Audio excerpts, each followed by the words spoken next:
Hi, my name is Sarah. I'm 26 years old and I'm Australian, born and bred in Perth.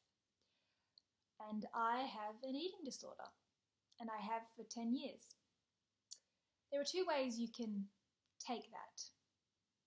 You can see it as extremely unfortunate, and it is unfortunate.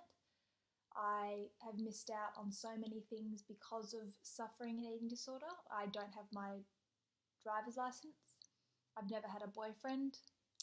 I never went through that late teen stage where you go out clubbing and partying and wake up with a hangover because alcohol has calories and freaked me out. So I missed that time period. I was I have osteoporosis. I was diagnosed with osteoporosis at 23 years old. What 23-year-old has to deal with osteoporosis? This girl. And it's a result of suffering an eating disorder.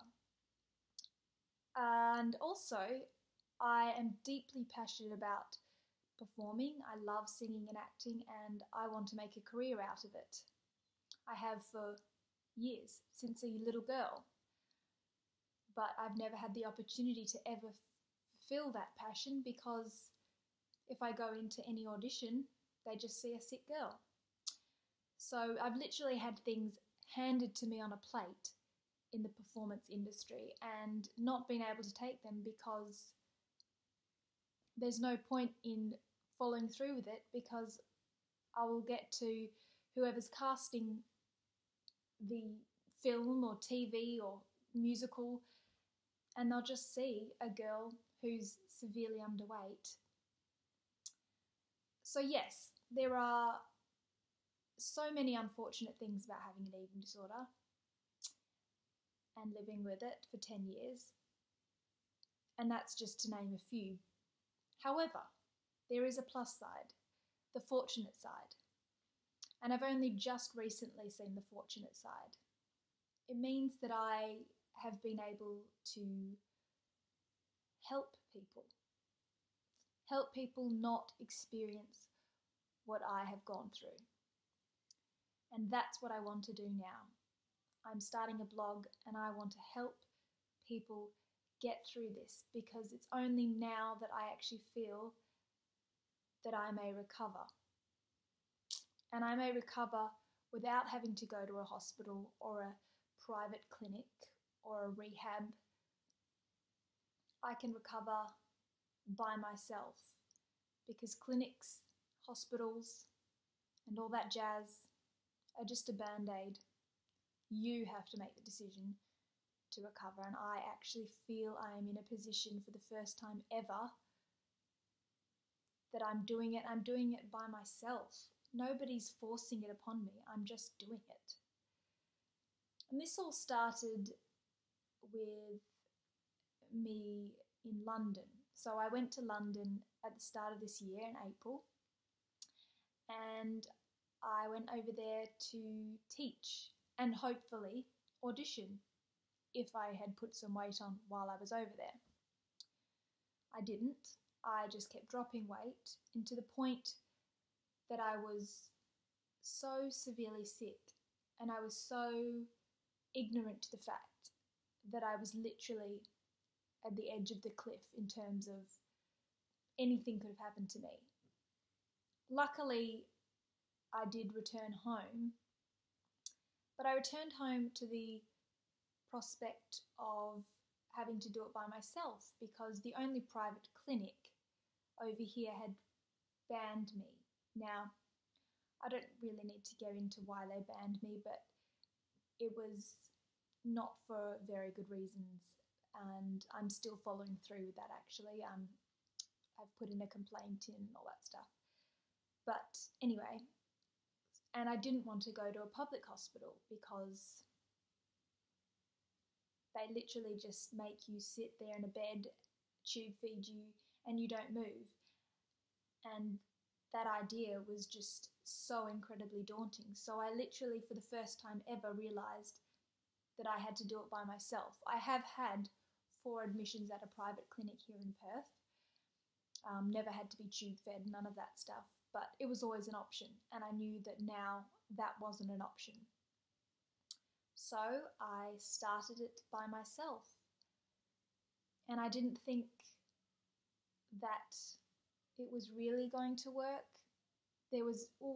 I did think it was going to work. There was just a lot of doubt, I think, because I had never been able to do it by myself before. But I knew that, and I still to this day know, that if I don't do it by myself, it means that I have to go into a hospital ward in a public hospital and just be tube fed and on bed rest.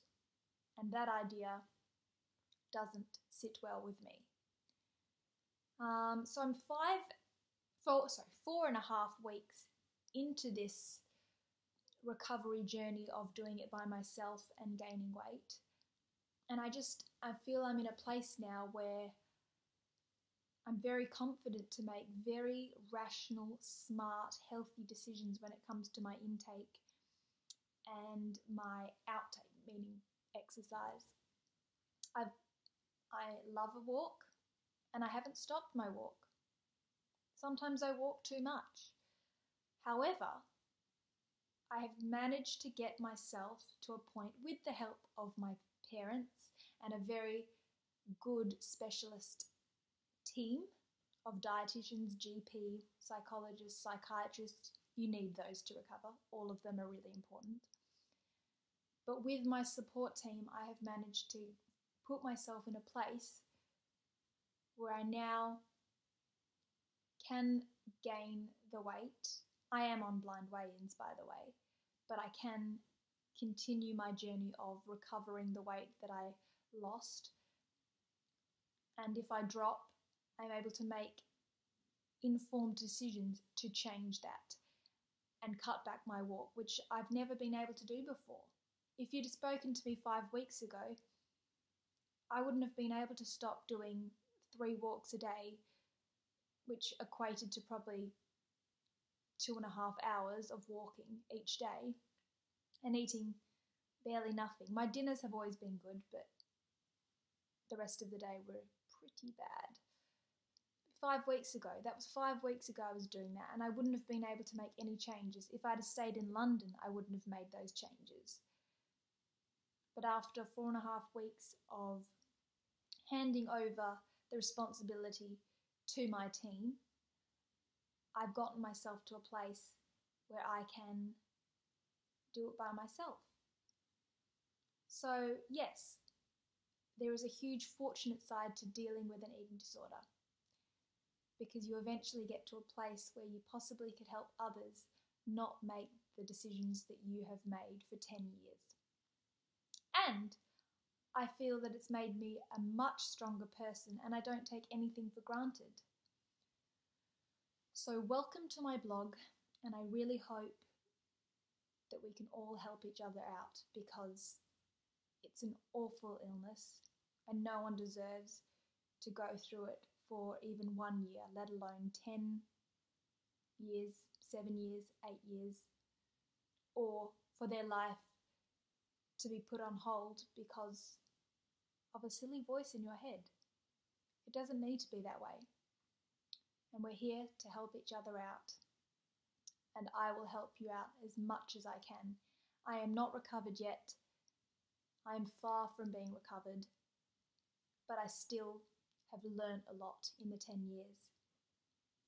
And I feel that we can all help each other out. Oh, that was a message. So join me on this journey, and I hope we can have some very good times together.